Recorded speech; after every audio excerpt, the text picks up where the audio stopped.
So ito lang. Ito na yung itatanim ko. Kasi malaki-malaki na din. So itatanim ko yan dito, no? Kasi sayang eh, lumalaki na siya. So magbubungkal ako ng lupa, mga langga. Ayan. Sa buhay mga langga,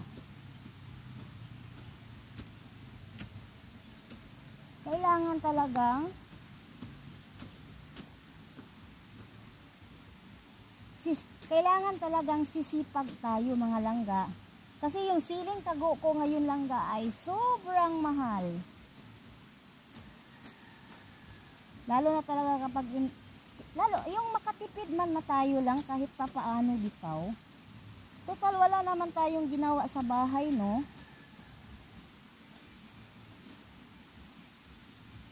Ayan. Ayan mga langga, nakita niyo yan? Ayan. Bagong tanim ko yan. Yung pinagkukunan ko mga langga, punan ko ng yuta kasi nagagalaw siya eh, nagagalaw siya. So, ano yan? Pagpunan natin ng lupa kasi nagagalaw eh. Alagaan natin hanggang lumaki yan at itatanim. Kaya pilyur ako sa siling tago ko mga langga.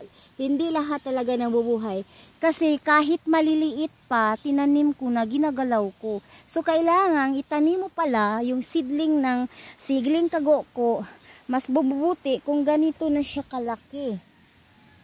Kung mabuti ba ganito kalaki, hindi yung parang cute pa talaga, tinanim ko na.